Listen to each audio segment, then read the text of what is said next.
Welcome to the Earn Interest Podcast, the business school for the culture. This is your host, Pedro Moore, serial entrepreneur and venture capitalist. This is the podcast for commentary, conversation, and practical tips on all things business, startups, and entrepreneurship for those looking to chase after their dreams. Let's get into it. What's up, everybody? This is Earn Interest Podcast, business school for the culture. I'm your host, Pedro Moore, serial entrepreneur and venture capitalist. I'm here with my boy, Mr. Ringle, and also our whole production team, Joe and Ben.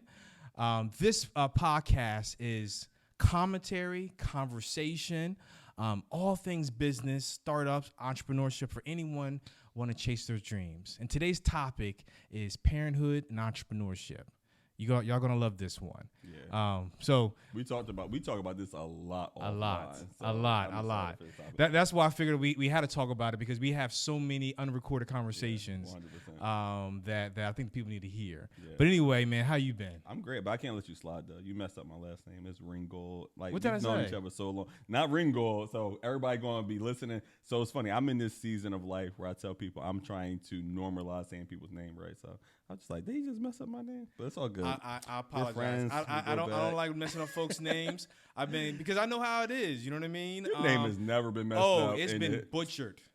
Pedro Moore. Butchered. Let's go down the list. Let's do it. So it's Pito. It's Patro. I like Pito better. It's Petro. Oh, that's even better. It's Petro with a T in there. All right, that's your name for now on, Petro. Yeah. That's a great name.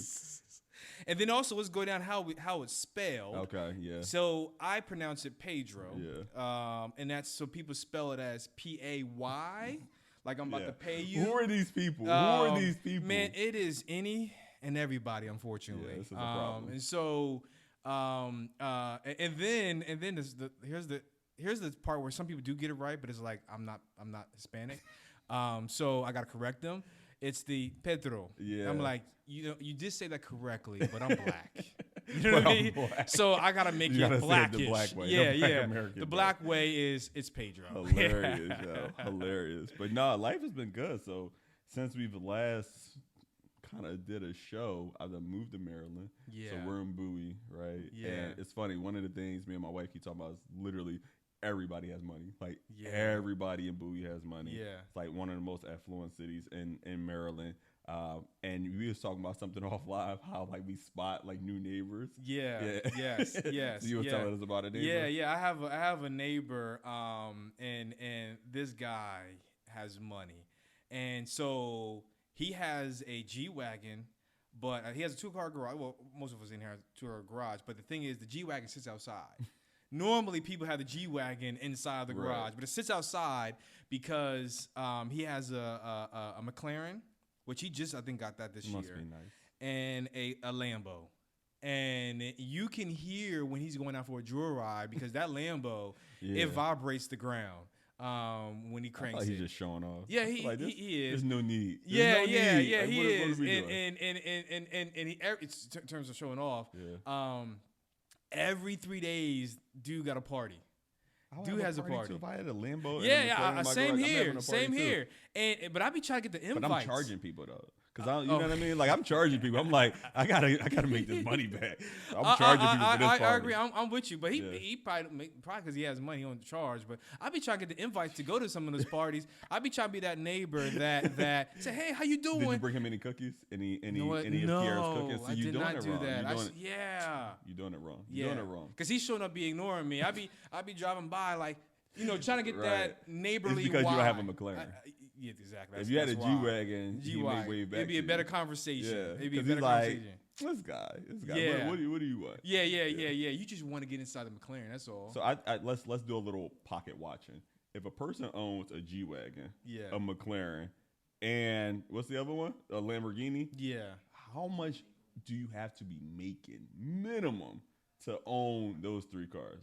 All at the same time. So I'm not sure if this is the right calculation. Let's just say on average. Yeah, because what's the average price? Yeah, what? 200, 260? I was gonna say 200. Which for easy math, I struggle on math, so we're gonna keep it simple. Keep it simple. So 200, and so if I'm gonna make up a number, or let's just say that could be $2 or $3 grand a month. Right. as Easy. a car payment. Easy. So let's just say he's probably doing paying at least six to 10 grand Just on the cars. just on the car. I'm in the wrong business. What did he do? He got an OnlyFans. I'm convinced. Yeah. I'm not sure. I think someone told me he's a partner at a law firm, and which makes sense because law firms, they make money. Sure. Yeah. They make money. Speaking of law firms, your guy Chris Brown got some issues. Yeah. That's probably the person. That's the guy probably that sued Chris Brown. That's how he got the Lamborghini. Yeah, that's how he got the Lamborghini. All makes sense.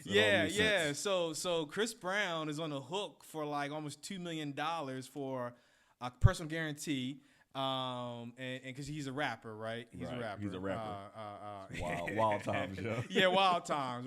There's an article headline that calls him a rapper. But anyway, him and I think the Dream were trying to open up some Popeyes or whatever the case may be, because I think he also owns already like several Burger Kings. Okay. So that's one part. As a side note, that's one part I love to see. Yeah. Not only are entertainers entertaining, but they also own businesses and all that. But anyway, building out their portfolio. Building out their investment portfolio. Yeah. So he's on a hook for $2 million. There's no details of like really what happened. But normally in that scenario, it means that the business crumbled, and because the only reason why you need a personal guarantee if the business cannot pay for the loan. Right.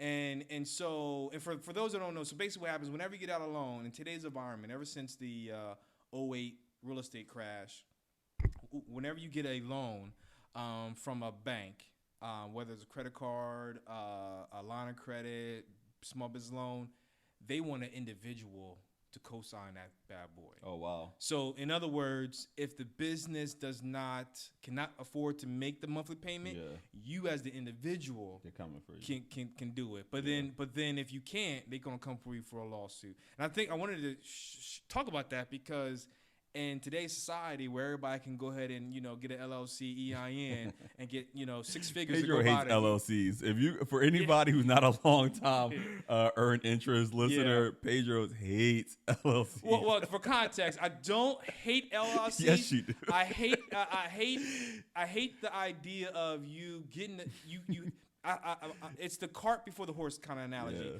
I want you to have a good business first before you get an LLC. Yeah. And for example, like if you were building a tech startup, want to raise money for venture capitalists, VCs ain't giving you money in LLC. Right. You know what I mean? So that's what I hate. So many people say I got an LLC, but like, so what? Big deal. But anyway, I digress. Yeah. So the Chris Brown thing. So $2 million. This sounds completely outrageous because the $2 million is a lot of money to me. Yeah. But the Chris Brown, I feel like. Yeah. It's I feel like it's a principle thing for Chris Brown, meaning like he could probably stroke one check and pay it. Yeah. They probably just don't want to pay it. Yeah. You know what I mean? He probably want to buy another McLaren. Do you right? Do you think he should have to? If he legally, and I think that's the case on the document from what I read, that he is a personal guarantor. Yeah, this says it says in total the bank alleges borrower and guarantors own. They owe $2,140,000, so $2.1 million. Unpaid principal and interest. Chris Brown is considered the personal guarantor of the loan and owes 1.3 himself per the bank's filing. Yeah. So in other words, he owes that money. There's no way around getting it. And so it's either a scenario where he just doesn't want to pay it because he doesn't want to stroke $2 million, or he does not have the cash flow of it. Meaning because even though his net worth is high, but if you spending buying more McLarens and buying more Lambos, maybe we're never getting over this McLaren.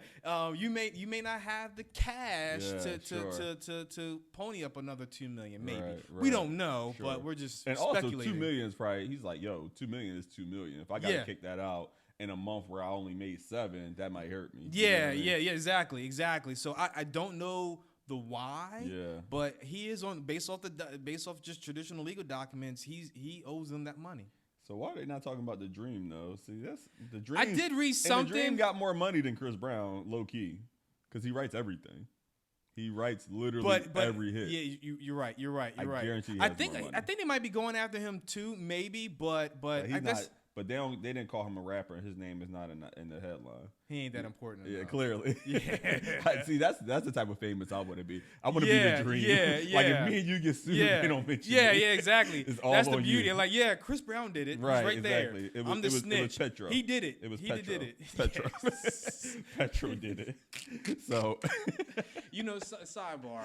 Y'all don't know this, but my mother,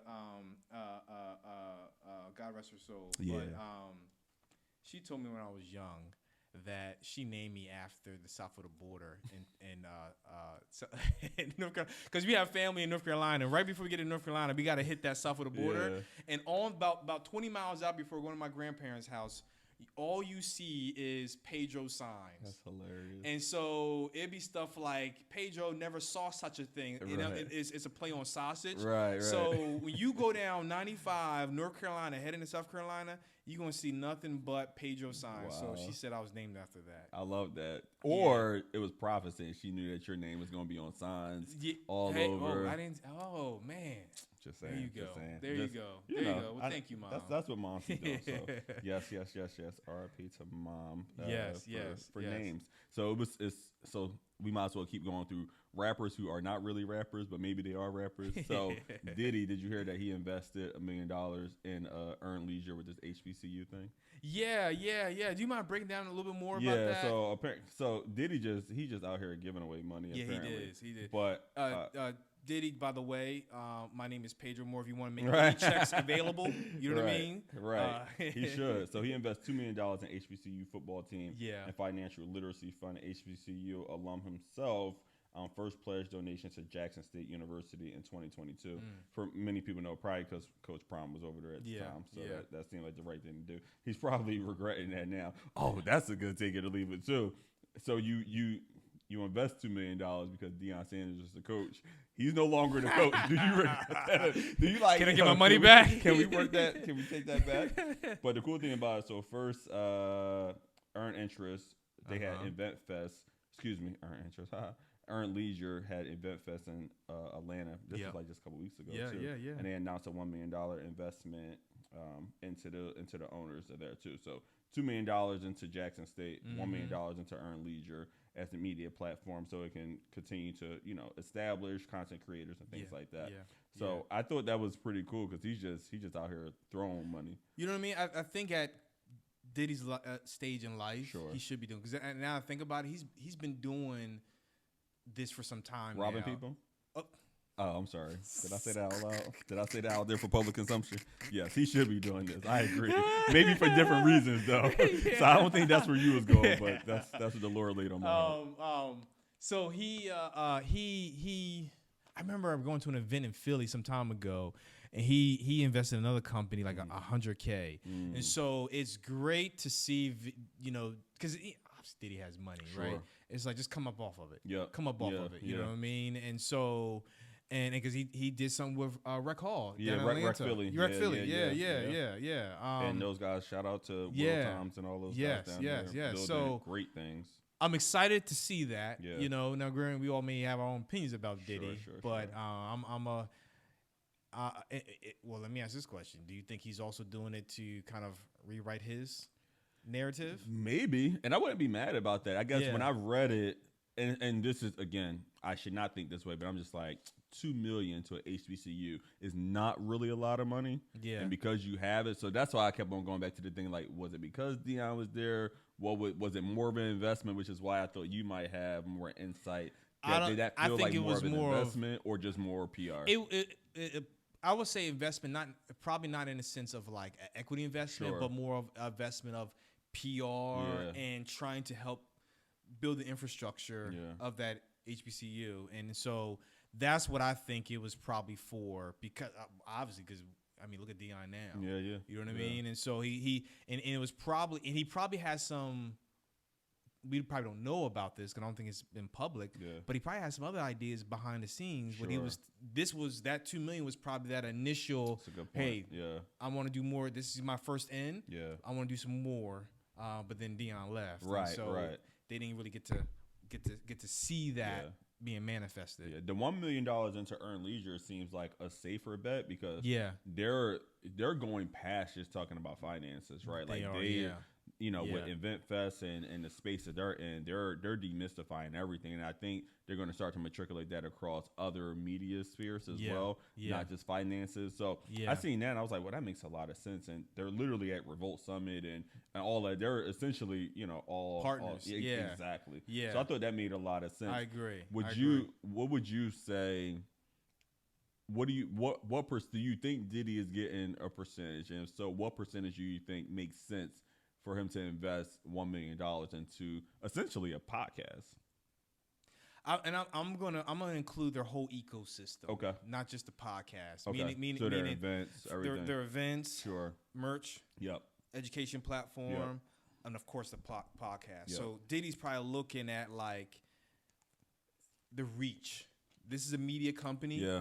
And with Revolt, I probably got some other stuff that I can funnel through. So I don't know how, in terms of revenue and anything like that, how much they're really doing, but I could see them doing something under 20% if they were giving Diddy equity, meaning that Diddy gives them $1 million in exchange for 10-20% or whatever. Sure.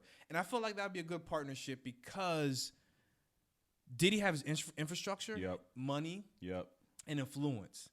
And if they've been doing an amazing job booking a lot of celebrities. You know what I mean? And so Diddy had Robert Smith, the billionaire black man, private equity black guy, man in the country. Exactly. Yeah. And so Diddy has a Rolodex of whoever they want now. You know what I mean? They just call Diddy up and say, "Hey, I want this guy," and Diddy just says, "Hey, I need you to go here." Yep. And done. Yeah. Done. That's a great point. Yeah. And so that, like a lot of times in the world of business making, like those are sometimes the perfect. I call it. Let's just call Diddy like an angel investor and all that. So those are the best partnerships where you have someone that can invest and add value, not just invest. Yep. And you don't hear from them. Like I feel like Diddy is a good complement to Earn Your Leisure in the sense that he has the money to give them whatever gas they need to keep going. Yeah. Then he opens up his Rolodex, he opens up his platform, and just helps them grow even further. Yeah, I love that. Yeah. So in that same vein, so we got our Take It or Leave It segment, which is our signature segment. And I like this one because I feel like they were struggling ever since they had this big. They had what was the sponsor's guy name? He who lost all the weight. Talk about he was eating Subway sandwiches, but he was really like a pedophile or something crazy. It starts with a J. Jared, right? Jared. Crazy. Yeah. So it seems like they kind of been on the decline ever since. But Subway sandwich chain is nearing a deal of $9.6 billion to Roll Art Capital. Is that a deal that you would take? Or so how many Subway stores are there? So maybe we start there. Maybe that will help you out, right? I don't know the number, but I know it's a lot because I remember reading an article a while ago that they have a lot of stores all throughout the world. They also had a lot that closed too, but all right. So as of June 2021, over 37,000 locations and over 100. 37,000. Okay. So maybe that big. So $9.6 billion. For 37,540 locations. Is that a deal that you would take? I don't know if that as I would say if I was the CEO of Subway, absolutely. But if I was the investor, I don't know if I would have done that just because there's a lot more hoagie shops that are thriving. A lot more competition. Sure, I mean, granted, they're light years away in terms 100%. Of the footprint. Because that is a lot of stores, but there have been a lot of Subways that have closed. And Jared ain't there no more. Right. You know what I mean? And so it's like they're trying to find themselves. So. They spend a lot more on marketing than they got Steph Curry in commercials now. I don't know if it's working like it. I do not think it is. Because I used to love Subway, but I stopped. So I don't know if it's working though with Curry and all them on there. Right. You know what I mean? I don't know if it's Jared. I feel like it was a great sale. So because he looked like the type of guy that eat at Subway. Yeah, he did. We don't believe Steph Curry eats at Subway. Like none of us believe that. I remember seeing a TV show, and they were talking about Peyton Manning. Right. A guy bought a Buick because he said, Peyton Manning drives it. And then his other guy said, no, that was an endorsement. He drives a Bentley or whatever the case may be. And the guy was shocked. I'm like, really? Right. So that that's the vibe I get when I see Steph Curry. Yeah. It's like Steph Curry has probably some dude from Italy 100%. come in and slice all the meat right there. You know what I mean? And his wife is a chef. And his wife is a chef. Yeah. So I doubt he stops by Subway at any point. Ever. At any He's point. never been inside of Subway before that commercial. Other than the commercial. That was the first like, oh, this is nice. Yeah. What's the name of it again? Oh, okay, right. Yeah. I thought we were going to the train station. Yeah. This is nice. Exactly. This is nice. Yeah. So you make hoagies here? Right. You know, oh, okay. Yeah. So I wouldn't, from the investor point of view, I probably wouldn't do it. Okay. I probably wouldn't. But obviously, at the CEO, you like give me all 9.6. give me it. Yes, 9.6. So you're gonna leave it? That's your final answer. Yeah. I'm gonna leave it. Final answer. How about you? How do you feel? From an investor point of view. Okay. So give me investor point of view and the CEO point of view. So I'm gonna give you investor point of view first because I think as an investor I would do it, and I'll tell you why.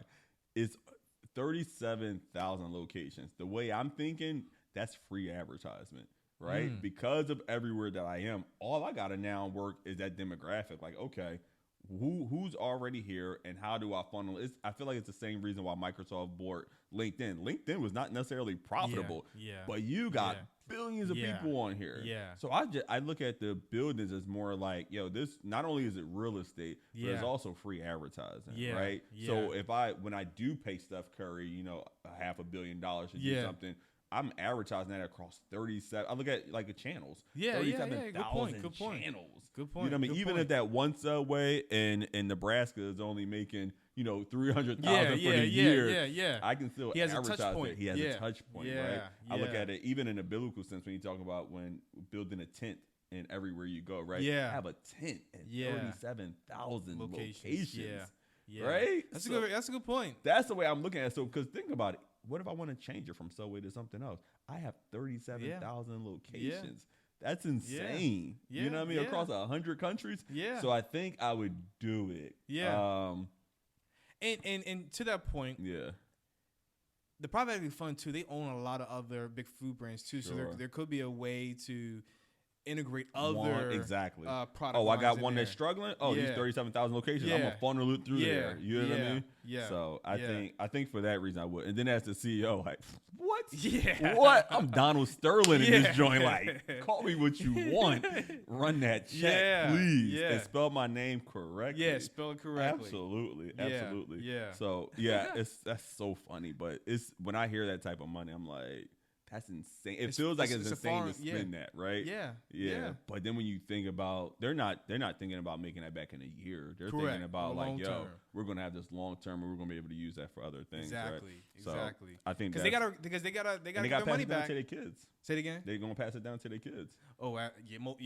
Most likely. Yeah. So I think that's the other part. If I'm on that and if I'm part of that investment, board, right? Yeah. And I got kids, I'm thinking like, let's definitely do this because, I got a kid in college right now. So I'm thinking like, okay, they're going to be set for life, right? So even when we're, with our topic today, I think is another reason why when I think about investments that way, I'm not thinking about just like how much of that will I make in my lifetime.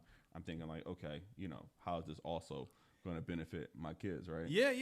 You also mentioned earlier the Bible too, as the Bible says, you want to leave your children's children in an inheritance. Yeah. So like, in the whole world of entrepreneurship, like our today's topic is parenthood entrepreneurship, and the reason why we want to hit that because it's ... That's exactly what it is. It's a situation where like it's difficult, but it's the reason why you do it is so that way you can give something for the kids. And by the way too, I know I mentioned it to you before when you put on IG about what you and your son, you said, what did you say? You said someone's tired, and it ain't the baby. Him. It ain't somebody in this picture is tired. Somebody is me. Exactly. But that speaks to parenthood and entrepreneurship because you, especially in today's environment of fathers, want to be present in their kids. So like if you think about like the fathers back in the day that were building empires. The culture was a little bit different where the expectation is they're at the house all the time and they're not being the present father all the time. Don't get me wrong, there's always some unique cases to that. But rarely though. That wasn't the standard. That wasn't the standard. And that wasn't the understanding either. Correct. It was like you weren't considered a bad father just because you weren't present. Yeah. You were working. Yeah, you were working. That was the definition of a good father back in the day. You were working. Right. But now the definition of a father today is you got to work, still the same. Yeah. Right?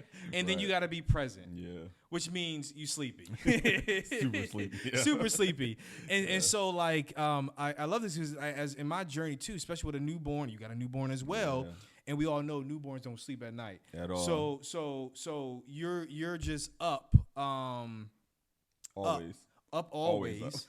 Up always. Yeah. Running on E always. Right. And so this is something that, like, I felt like we just need to talk about this, because as an entrepreneur, you got to figure out how. Well, one, I'm gonna actually start doing better with my health, because no one realizing that I have less time. Yeah, less time.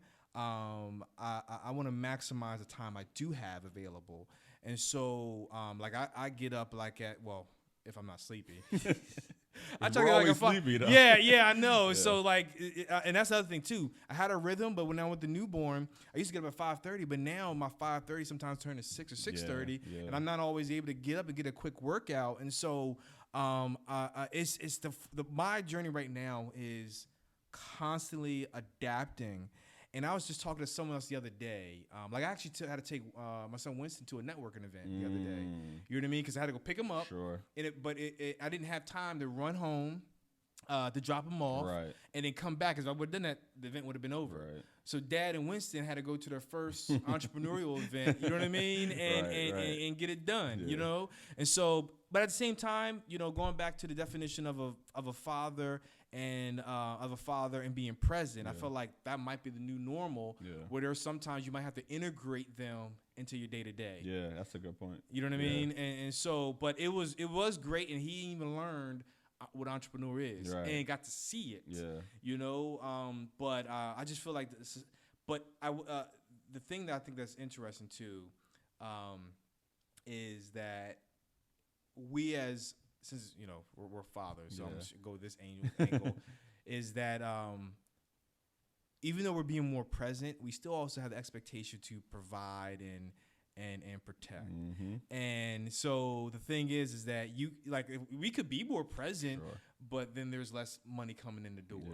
Yeah. You know what I mean? But then we're on the hook for that. Right. You know, I remember telling somebody like if let's just say we lose everything. Right. They're not going to blame the wife for that. Nope. They're going to blame Dad and say, like, what did you do with yourself? Right. You know what I mean? You're terrible. You suck at this. You suck as a father. Like, wait, I'm raising a great human being. Yeah, like, so? Right. Like, you got kicked out or whatever it is, you know? But man, it is hard. And I don't know if there's really ever going to be a real... Because you always hear people trying to have this work-life balance. I don't know if that will ever exist. Yeah, that's a myth. Work-life balance is a myth because it's seasonal, right? It's being a parent and entrepreneur, those things are seasonal. There are some seasons where I will rest a little bit more. There are some seasons where I'm going to be a little less present, right? Yes. But more intentional when I am. Yeah. Like, that's the only balance. There's not this 50-50 thing. There's not this thing like, oh, I worked 12 hours today, and now I'm about to spend 12 hours with. It's not going to happen. Absolutely, and what you made me think about, especially if you're ambitious, and that's the part that someone actually told me. What did they say? They said, well, what if you reach your goal? Is that it? I'm like, nah. Like you don't. It's like you don't understand. You don't. Then if you ask that question, you don't understand. Facts. Because ambition and ambition is always trying to be better than today or yesterday. Yeah. And so being a father is like you're building empires not just for yourself. Yeah. You're building things to make sure the road for your seeds are easier. Yep. I remember watching a documentary on Netflix years ago about elephants, and I thought it was so profound. They say the reason why they say elephants have good memories because what they do is the elephants beforehand lead a track. You know what I mean? Lead a track to food. Wow. So that way the elephants that come up, the new ones, that the ones that pass on, and the new ones come, they follow that same path for food. Wow.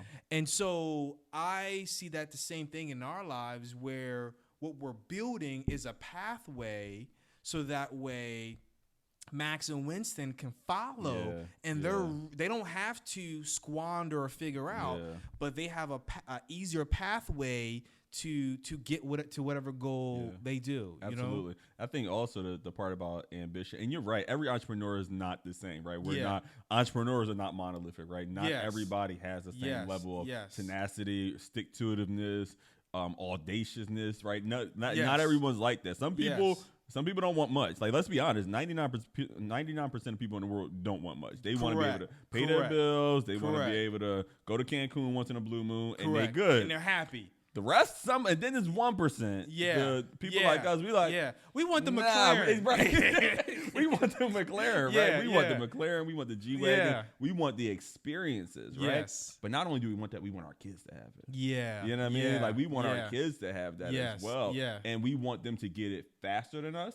We want them to have it longer than us, right? Because if me and you, if we, let's just say that we hit being $1 million net worth by 40. Yeah. Okay, cool. Because maybe that's a little quicker than our parents. Maybe. Correct. So our kids should get there by 25, 30. Right? And then our kids should get there by 15. Exactly. You know, exactly. That's the way we think when we are more, us 1% that are very ambitious. I always say this, that for me, every finish line is just another starting line. Yeah, exactly. There's really no such. I'm glad you said that. There's no such thing as a finish line. But I actually like the way you said it.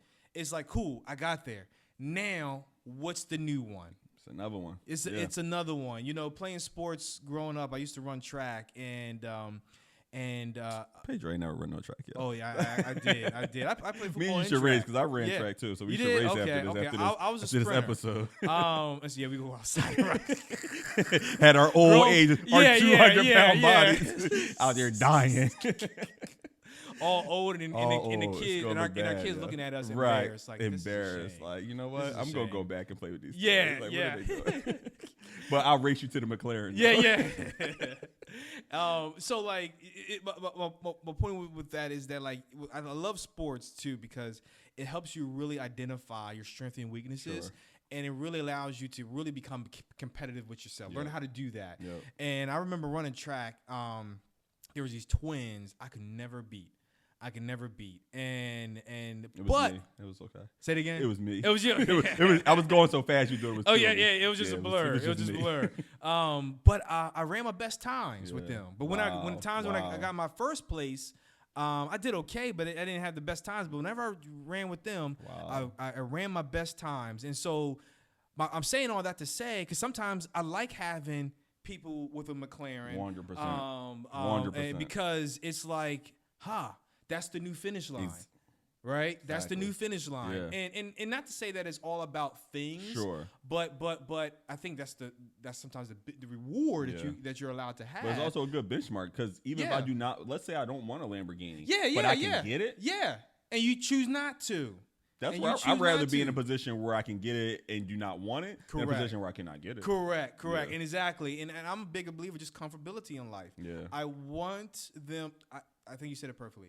I want my family and my kids and the legacy of my kids to have a desire for something and decide if they want to do with that or not. Exactly. Just simply put. Exactly. And also I'm a big believer in giving too. So like I believe that money is a tool. 100%. And so another reason why I'm ambitious too, because I believe in blessing people too. Yep. You know? And so it's not just being ambitious is one, I think it is just DNA. Yeah. You know what I mean? You for me personally, especially as a parent. Yeah. You want to set a higher standard for your kids, and even with that, I want my kids to be challenged too. I don't want I want them to be better than me, but I don't want to make it easier for them. I want them to strive to be better than me, not because I made it easier for them. In a sense that I set such a low standard, a low bar. I want them to say, okay, thanks, Dad. I'll take it from here, kind of thing. Right. You know, so you want to do it on like a passing a baton, but you still got to run. You still got to run, and you still got to run a good time. Yeah, you know right. What I mean? You still got to run a good time. You still got to run time because I'm big on work ethic, and that's competition, right? Yeah. You got to have that good balance of both. I love that. I think as an entrepreneur and parent, for me, I have this duality that I want my kids. So I raised I have a daughter who goes to the University of Southern California. And I always tell her, I will take care of your entire life. I don't raise my kids to make an income. I raise my kids to make an impact, right? Yeah. But in her making an impact, she's going to make inroads where income is going to come, right? Correct. But so for me, I want to pass the baton, but you don't have to run the same race I ran because I already ran it for you, right? It's like Jesus is like, yo, don't be stupid. I already died. Like, why do you want to do this? Like, it's like, why be dumb? I already paid for it. Why do you want to pay for it? Like, no, Jesus, I want to pay for these. Like, it's dumb. So it's like, why would I want my kids to have to pay for the same things I paid? Made the same mistakes. So nah. So I want my race to encourage you in how to run your own race. Correct. So this baton thing is like, hey, still run a good time because excellence is the goal, right? Yeah. But you don't have to run the same race. So my daughter may say, hey, I want to do long distance, Dad. You ran the 40, but I'm gonna run this long distance with the same excellence you did the 40, right? Yeah. So for me, it's more about that. Like, the income is just a good benchmark of the level of impact that I have or the capacity for impact, right? And I think that's another thing as entrepreneurs, especially as parents, that we don't talk enough about. A lot of people just think, oh, I want financial freedom so I can be home with my kids. That's a lie. You're not just going to be home with the kids. Yeah, it doesn't work that way. Yeah. Because you're going to need to go to the next level because getting it and keeping it is two different things. Oh, 100%. 100%. And that's the part I think people don't realize when you're building a family. Yeah. You have to do both. You have to play offense and defense. Yeah. When building a business and anything, you have offense is making the money. Yep. Defense is keeping the money. Simply put. Yep. You know, and there's a lot of people out there that just solely focus on. So, like for example, there's deals what I worked on where they could be doing $10 million a year in revenue. Right. But they're in the hole every year, meaning they're not profitable. They're maybe $2 million in the hole. So in one lens, you're like, oh, that's amazing. But in another lens, just like, well, they're sinking money down a hole. Yeah. And so it's only a matter of time that they'll be out of business. So a great entrepreneur is someone that can play offense and defense, even relating that to parenthood. Is I feel like a great dad is someone that can play offense and defense, meaning that there are times you are fully there, like fully there and present. There are gonna be times when you ain't gonna be present. I'm gonna be late to your game. I'll get there by halftime. Yeah, and that's kind of my new journey in life is maximizing the moments. Yeah, 100%. Not worrying about am I there all the time, exactly. But when I am there, even if it's a 15-minute to the park, we there. Facts. A memorable experience. But then maybe the whole day I'm away. Exactly. You know what I mean? I'm getting these points, but the 15 minutes I got with you, my phone is on airplane mode. Yeah. We're going to have a great experience. We're going to be playing with Hot Wheels, doing backflips and all that good stuff, right? But then Dad got to go make money so we can buy some more Hot Wheels, And so... but I think that's kind of the journey I'm at right now, where it's more of moments versus focusing on. Because sometimes I don't know if you have it, but every now and again I do have this father guilt because maybe I didn't. For example, like teaching my son to ride a bike, I've been teaching him a little bit more, but then I see a neighbor who similar age as mine, he's already without the training wheels, and then that guilt kind of comes in. But I have to also realize like. They're nothing against what they're doing, but they have more. They're not trying to build an empire. They have more of a traditional job, and so they clock once they clock out. We don't run the same race. So exactly. I can't compare what you do to what I'm doing. Exactly. Yeah. So I had but that guilt is real though. Yeah, the guilt is real. Yeah, especially if it's something. So for me, sometimes I'm like, all right, I'm gonna leave here. I'm gonna be done. I give myself a hard stop. I'm gonna be done at 4. I'm gonna come get you. We gonna go to the park. I don't get to the house till 6:30 and it's almost dark. We don't go to the park. It's more like, dang, like, did I really have to spend 2 more hours doing that? And then, but sometimes, when you said that, guess what movie came to mind where when you first watch it, when it first came out, I think it came out in the 90s, is like you understood the child or the mom point of view. Like it's liar. Now on the other side, right? You like she was dead wrong. This man was bringing. This man was bringing home the bag. Like you know, he made a whole. He missed a birthday. Yeah. He got 100 more of those. Yeah, exactly. So we're not necessarily endorsing lying per se, but we're saying that like. That she was wrong. We said it first here. She was wrong. Yeah, she was wrong. Like she didn't have the grace to understand. She like that house she was living in though. 100%. You know, I don't even think she worked. Did she? No. Did she have a job? Yeah. She was chilling. Yeah, she was chilling. At home baking the cake. Yeah. Exactly. So like from what you was what's his name? Jim Carrey's point of view. I get it. You know, don't get me wrong. There's always room for improvement. Sure. But I also get that there's times he has to miss it. You know what I mean? He has to miss it because he got to put the hours in. 100%. You know, so that birthday is no longer fun if I don't got no money to help you celebrate. Like if we just going to the back of Chuck E. Cheese, you know, for the 7th time in a row. Exactly. You might be you might be a little upset. But if you let me put in these hours, you know, we can go to Disney. You know, we can figure it out. Yeah. So what are 3 tips you would give to someone who is new to parenting as an entrepreneur? First, patience. Mm-hmm. Patience. And because things are going to not go according to plan, and you just have to accept that reality. Being flexible because things still don't go according to plans. You know what I mean? And I'm gonna just go into about that guilt. Have grace for yourself. Yeah, that's good. Have grace. You know what I mean? Like the reality is there's no such thing as a perfect father or mother. Yeah. And that's okay because when you're trying to do amazing things, that may mean some things may come at an expense. You may not be able to teach your kid how to ride a bike at the same time as your neighbor or whatever the case may be. You know what I mean? There may be things you may miss out because you have this greater vision for the household. So I would say those are the 3 things. Those are great. I learned something recently that really stuck with me. It said, good leadership is choosing who you're going to disappoint. So are some because there's always going to be collateral damage. And when you're ambitious, when you're building something that's going to matter, something that's going to last, sometimes you just have to pick you know what, today Maxwell is going to be disappointed. Tomorrow my wife is going to be disappointed. I have to pick who's going to be disappointed because my time is limited and I'm trying to do great things, right? So part of leadership is understanding there's going to be collateral damage, especially as an entrepreneur, and choosing who to disappoint. Like, you know what? I know I'm not getting home till 6:30. My son's going to be disappointed. I'll parent that. I'll deal with that. You know what? Me and my wife's supposed to have date night. You know what? I'm gonna have to coach that. I'm gonna have to speak to that. I'm gonna have to and speak life into her about hey, where we are. That this is just a season, right? So for me as an entrepreneur, as a parent, that's what I always go into because we're leading in the business. We're leading our homes.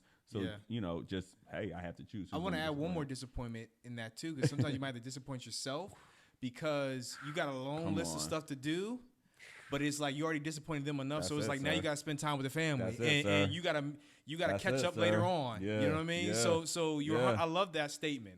I love that statement, man. I think that's a good place to end on. I think you agree. just crushed that, man. That was good. I agree. I agree, man. Tell people where they can find you at, Pedro. Yes, please check us out. Earn Interest on Instagram. You can follow me on Twitter, Pedro Moore. Instagram Pedro_Moore, and on TikTok as well, Pedro Moore. Why are you on TikTok? You know what? We'll talk about it after. After. Thank you so much for tuning in. This was great, and also remember to make sure you make friends with money. All right, peace out.